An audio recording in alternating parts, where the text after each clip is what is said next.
Le 5e rendez-vous du championnat de France de rallycross s'est déroulé le week-end dernier sur le circuit de Kerlabo, à Coignac, entre Saint-Brieuc et Guingamp dans les Côtes-d'Armor. 120 pilotes étaient engagés sur ce premier meeting organisé en Bretagne, à tout juste quelques semaines de la très réputée manche de Loéac au sud de Rennes. Les spectateurs bretons sont venus en nombre supporter les pilotes de la région. Nous sommes sur les terres de Laurent Bouliou, très attendu en supercar, mais c'est aussi le fief de David Vincent, Nicolas Ehouzan et surtout du leader de la catégorie Super 1600, Anthony Paillardon, natif de Quintin, à seulement 5 km du circuit. Il a donc à cœur de bien faire chez lui avec sa redoutable Audi A1. A noter que les frères Paillet, Jonathan et Fabien, vainqueurs ici l'an dernier, étaient aussi de la partie. Beaucoup de rebondissements et un peu de tôle froissée encore ce week-end sur un des circuits les plus durs à appréhender du championnat. Un championnat par ailleurs très disputé cette année puisqu'on compte pas moins de 18 vainqueurs différents dans les 6 catégories. Le circuit, long de 953 mètres, est composé à environ 58% de terre et 42% d'asphalte, est réputé pour son très long et délicat tour joker et pour sa grande parabolique qui donne toujours lieu à de très jolies batailles.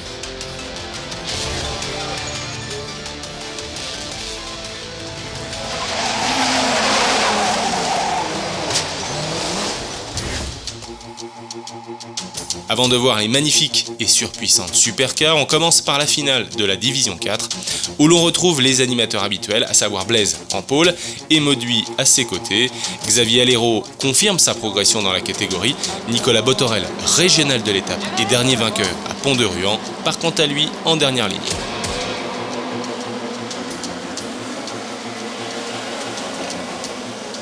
C'est parti avec Blaise. Alero est venu se positionner en 3e position.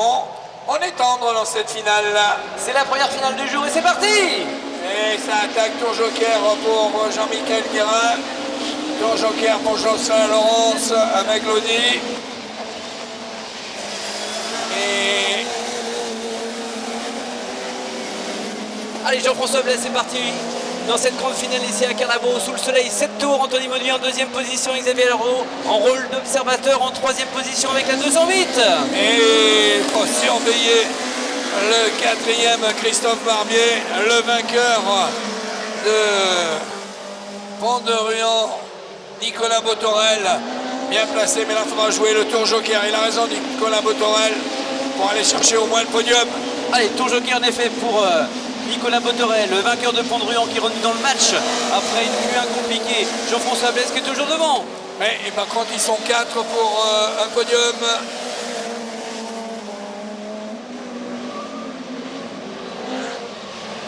Pour un podium. C'est le tour joker qui va donner les 3 premiers du podium. Et les pilotes de la division 3, vous êtes attendus en pré-grille. Les pilotes de la division 3, vous êtes attendus en pré-grille. Allez, tour joker pour Anthony Mauduit, tour joker pour Christophe Barbier pour le podium. Et c'est faisable.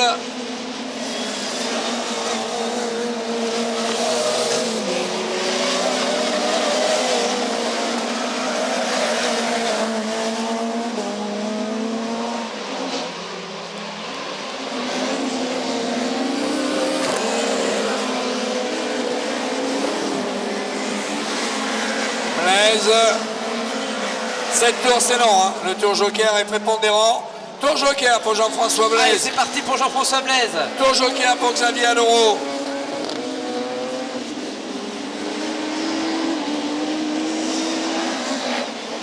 Allez, le raccordement pour Jean-François Blaise. À l'extérieur, Anthony Mauduit qui remonte avec la Clio couleur de Technicar. Si je ne me trompe, à part Massé, ils ont dû tous passer par le tour joker. Et on prépare le drapeau damier avec la victoire ici à Kerlabo. Anthony Mauduit, 2e. De Jean-François Blaise. La victoire de Jean-François Blaise. Blaise vainqueur reprend la tête du championnat à Mauduit. Voici le classement général de la D4.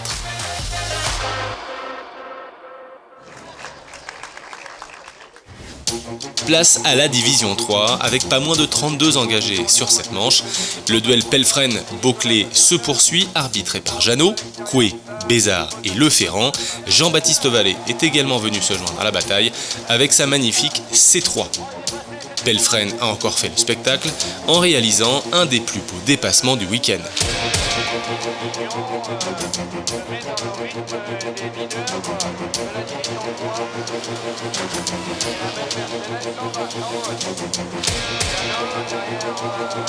Pelfrene qui attaque comme un avion. Nicolas Beauclet sur sa Mercedes fait carton plein et part de la pole de la finale.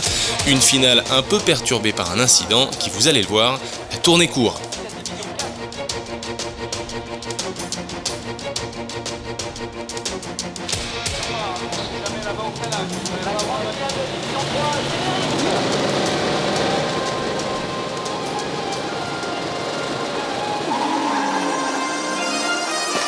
C'est parti!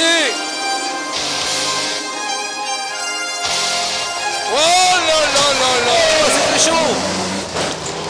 Oh là là, il y en a de partout. Elle est Avec montée Alex Janot qui carrément en l'air. est attaqué, Anthony Pelfrene qui est arrêté devant, c'est Nicolas Beauclet qui est parti. Ça part. Le premier droite était encore chaud ici à Kerlabo. Ça revient des talus, c'est dans la poussière.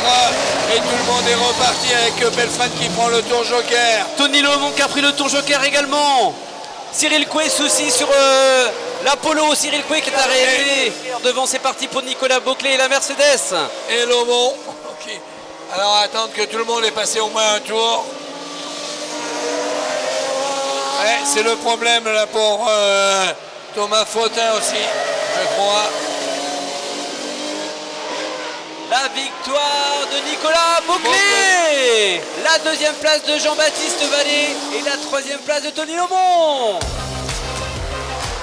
Beauclet, épargné par l'accident, s'échappe devant. Vallée et Lomond sont aussi passés au travers des gouttes et s'offrent un joli podium. Au classement général, Beauclet reprend la tête avec 7 points d'avance sur Pelfrene. Ces deux-là creusent l'écart et nous promettent une belle fin de championnat. C'est au tour des filles de prendre la piste avec les petites Twingo R1. Amélie Moliex et sa Barbie Flash ont dominé le week-end en remportant presque toutes les manches, sa demi-finale et la finale. Mais dimanche soir à 19h, c'est le coup de théâtre.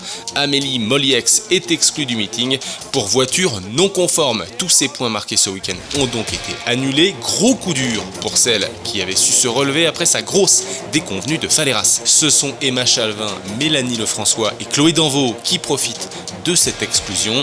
Chanel Launay, deuxième du général, ne se qualifie malheureusement pas en finale.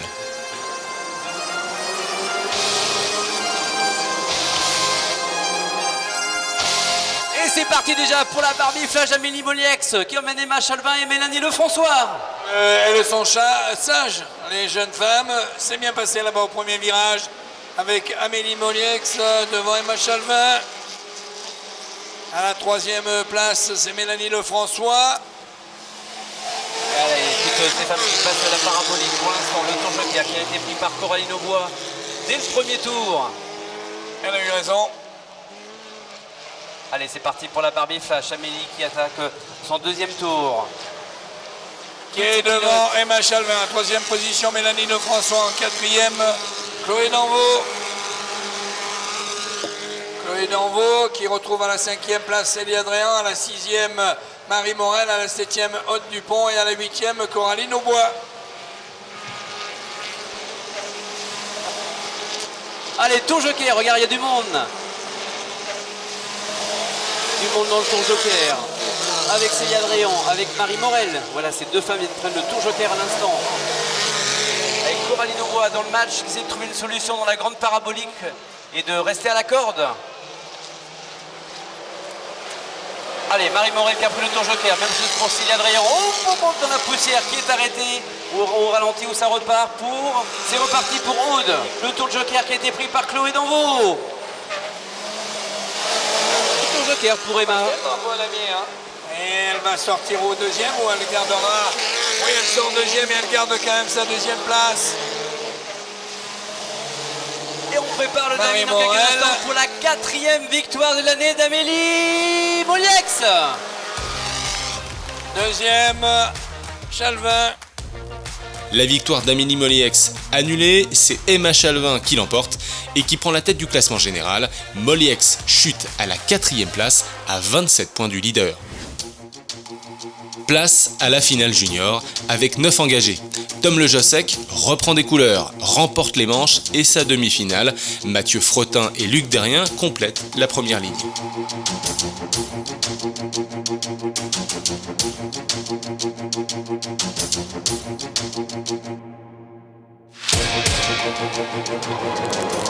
C'est parti!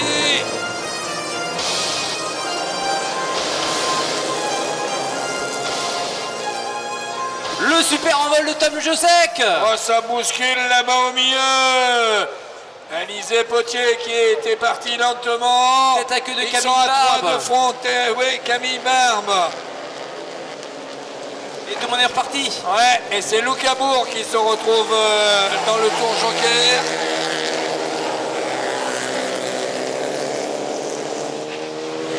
Et pareil pour Camille Barbe.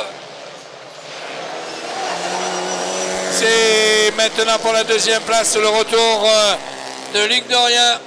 Ouais, pas de changement avec toujours Tom Lejosec qui a maintenant pris un petit peu d'avance Ouais, mais sur Luc- son compère du Team Vision, Mathieu Fretin, qui est en deuxième position. Luc Derrien qui prend le tour joker. Nous sommes dans le... Ouais, il reste 3 tours et l'arrivée. Allez, 3 Luc tours Derrien et qui l'arrivée. s'applique, il sort de l'épingle. Luc pour revenir derrière Alizé Potier. Nous sommes dans la finale ici des Clio 5 RX. Oui, mais Alizé Potier devra prendre le tour joker. Oh, le freinage de Valentin Lumet sur Enzo Baucher. Oh, il l'a pris à l'intérieur, là, juste avant la ligne d'arrivée. Le droite du départ est toujours... ouais, là, Tom Lejosec, il a pris le rythme. Et il rentre dans le Joker, le leader. Voilà, et c'est Alizé Potier qui, non, va peut-être se trouver première. Ah bah oui. Allez, sortie du Joker avec les autres concurrents pistes qui reviennent sur le leader, sur Tom Lejosec toujours. Superbe gestion pour l'instant de cette finale pour le pilote du Team Vision Promo Sport. Ah, tour joker pour Alizé Potier qui voit passer ses copains de compétition. Et dernier tour de cette finale, dernier tour. Attends, non, j'allais dire, au rythme où elle va, elle peut aller même choper la 3e place. Hein. Et ça va être juste pour, oui, ça va être juste pour, oui, Derrien. Hein. Derrien qui se retrouve 3e dans, et c'est le drapeau à damier Avec la 3e victoire cette année, la victoire ici de Tom Lejosec, que vous pouvez applaudir. La 2e place de Mathieu Fretin et la 3e place de Luc Derrien. Mais il y a un 4e aussi. Et 4e, bien sûr, mais j'en oublie pas, donc 4e. Belle place d'Alizé Potier qui termine 4e ici. Alizé Potier ne terminera pas 4e, mais sur le podium suite au déclassement de Luc Derrien, pénalisé pour ne pas être resté sur sa ligne au départ de la course. Ses supporters, très nombreux ici, ont dû être très déçus. Au général, Derrien, qui avait entamé une belle remontée sur Lejosec, lâche 22 points. Alizé reprend goût au champagne, non sans quelques difficultés.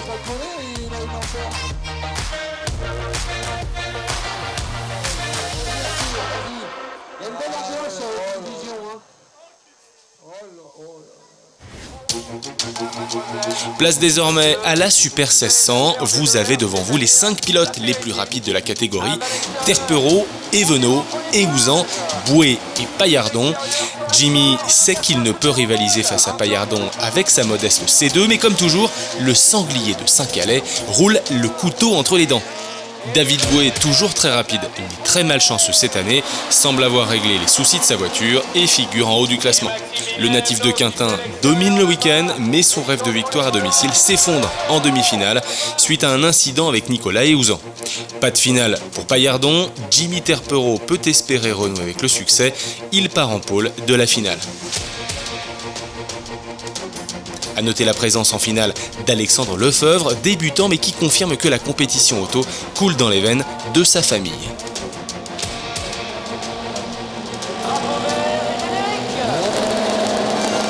Ah, ça va être chaud.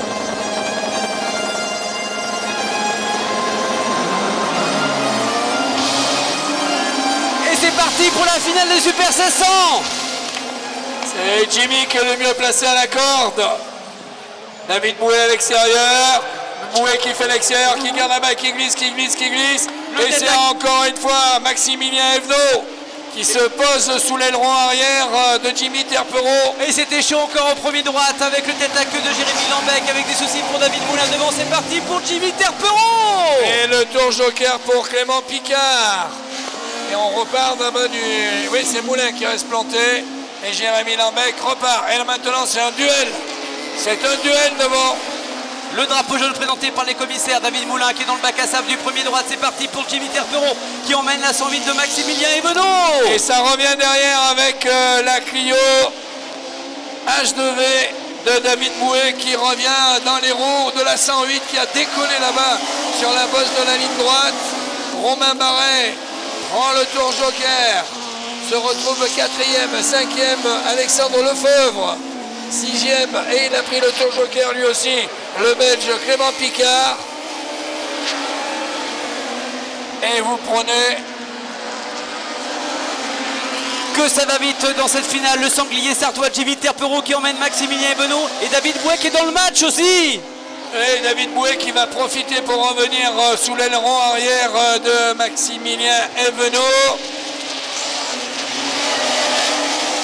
Ouh, il en a perdu là, Jimmy Terpereau. Allez, Jimmy Terpereau, le sanglier, ils ont travaillé énormément sur la voiture pour revenir dans le match au week-end. Et devant la voiture du team Dalus Développement, la 108. Oh, ça chauffe avec David Bouet, c'est chaud.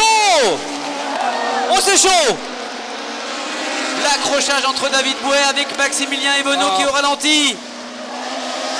Maximilien Evenot au ralenti, c'était chaud. Avec maintenant David Bouet qui est devant Jimmy Terpereau. Faudrait qu'il prenne 2 secondes, David Bouet là. Ah, c'est possible hein. Encore un tour et l'arrivée en face dans la grande parabolique avec David Bouet devant Jimmy Terpereau. La 3e place pour Romain Barret. Attention, il est attaqué par la Skoda d'Alexandre Lefebvre. Ah, il a pris combien? 1, 2, c'est peu. Il peut le faire. Dernier tour de cette finale ici à Carlabo pour les Super 1600 et tour joker. Allez, maintenant il faut que David Bouet soit... Ah là, il est bien, il a un peu d'avance. Ah non, là il est revenu maintenant, Jimmy Terpereau. Ah, il aura tout donné, Jimmy va l'emporter. Mais surtout le podium pour David Bouet. Jimmy Terpereau, David Bouet. Et on prépare le drapeau à damier pour sa seconde victoire de l'année de Jimmy Terpereau. 2e, bravo pour le champion de France junior. 3e, Romain Barret. 4e, c'est génial ce que vient de faire aussi Alexandre Lefebvre. Avec le forfait de Paillardon, Jimmy Terpereau reprend la tête du général, Jérémy Lambec, régulier, garde sa 3e place, Romain Barret, lui, rentre dans le top 8.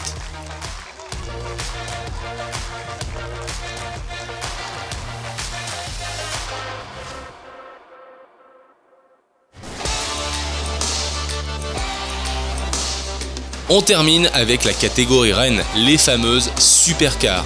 Emmanuel Hahn, qui s'était illustré lors de la manche de Pont-de-Ruan, confirme à Kirlabo qu'il faut bel et bien compter sur lui.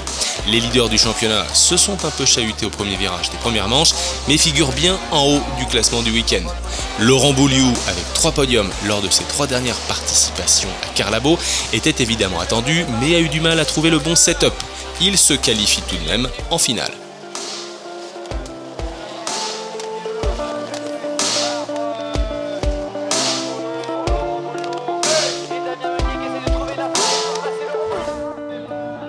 C'est Samuel Peu qui part en pôle de la finale, devant Fabien Paillet et Emmanuel Hahn.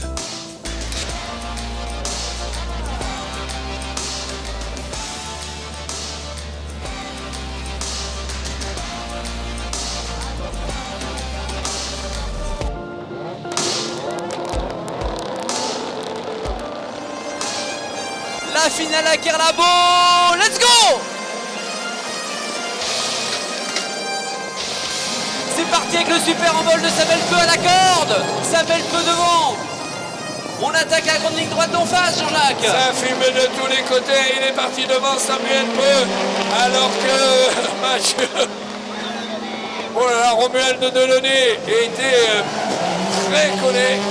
Ils sont bons. Et maintenant, ça va être la poursuite du chasseur et du chassé.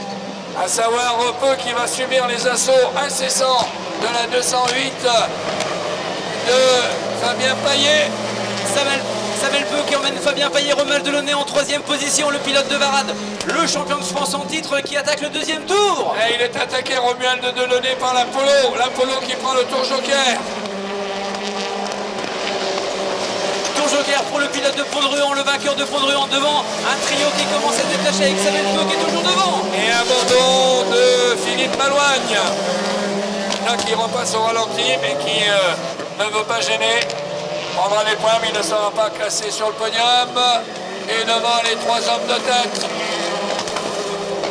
avec un étonnant 4e, Emmanuel Hahn. Et Samuel Peu qui roule fort devant, 34 secondes et 202 millièmes. 3e tour avec Samuel Peu à l'attaque, il arrive sur le jump. Ça va jouer au tour joker, on décolle maintenant. La parabolique pour Samuel Peu, la parabolique pour Fabien Payet. Pareil pour Romuald Delaunay. Emmanuel Hahn toujours en 4e position, le pilote de la 208 qui observe les 3 de devant. Et derrière, c'est surtout le retour de l'Apollo qu'il faut surveiller, qui elle a fait le tour joker. Pareil pour David Vincent, Bouliou juste derrière son ancienne voiture. Et tour joker pour Romuald Delaunay. Tour joker pour la DS3. Ouais, mais est-ce que la DS3 va sortir devant l'Apollo? Parce que l'Apollo, elle est là. Et si l'Apollo sort devant, c'est lui qui fait la bonne opération. Et il est devant. Parce qu'il a pris le tour joker, lui, l'Apollo. Ah, les deux premiers sont partis. Rythme de fou dans cette finale ici à Carlabo. Samuel Peu qui emmène Fabien Payet. Tout ça sous le soleil, 5e étape de cette saison 2022. Fabien Payet qui rentre dans le joker. Et voilà. Il est vite, hein, il est vite. Faut surtout qu'il passe devant Emmanuel Hahn. S'il passe pas devant Emmanuel Hahn, ça va pas le faire. Emmanuel Hahn qui est 2e. Et Fabien Payet à la 3e place. Ce qui laisse maintenant un peu d'avance. Il y a un tampon pour Samuel Peu qui va devoir prendre le tour joker maintenant s'il veut gagner. La finale, le pilote de Varade, le champion de France en titre, Samuel Peu qui est devant avec la 208. Samuel Peu dans le tour joker et maintenant faut qu'il envoie Samuel Peu. Faut qu'il envoie ce que Fabien Payet revient là-bas. Peu, Payet qui est revenu. Et Samuel Peu à l'attaque. C'est dans la parabolique, il va passer devant. Non, Payet, Peu, Payet. Ils sont collés. Pare-choc contre pare-choc. Samuel Peu, plus que 200 mètres. On prépare le dernier. Et c'est la victoire de Samuel Peu. La première victoire de l'année de Samuel Peu. Devant Fabien Payet, 3e. Fabuleux, l'Apollo. Avec un Samuel Peu. Et ça nous donne au classement. Victoire de Peu, 2e Payet, 3e Meunier, 4e Delaunay, 5e Hahn, 6e Vincent, 7e Bouliou et 8e Malouagne. Le championnat de France de rallycross bouge. Belle victoire de Samuel Peu qui détrône donc ici Fabien Payet. Au général, Samuel reprend la tête devant Romuald Delaunay. C'est un véritable jeu de chaises musicales entre ces deux-là. Quant à Damien Meunier, il passe devant David Vincent. Le titre se jouera entre ces 4 pilotes. Ah, tu peux le dire en direct. Ah, vas-y, redis-le. Oh putain, ça fait du bien. Pas facile, hein. Non, pas facile. Fabien a pris un gros rythme tout le week-end et c'était un peu déterminant d'avoir la pole. Et après, avec son erreur de marquage de pneus, ça lui a coûté cher, je pense, pour la suite du week-end. Donc après, nous, on a joué placé, on a déroulé et j'ai vu que je pouvais faire le taf en finale. Fabien était pressant, mais j'ai pas fermé les portes, j'ai pas fait d'erreur et ça a déroulé. On se retrouve dans un mois pour la très attendue manche de l'Oéac qui en 2014 avait quitté le championnat de France pour le mondial. L'Oéac, c'est le temple du rallycross, la discipline est née là-bas en 1976. Allez, à très vite.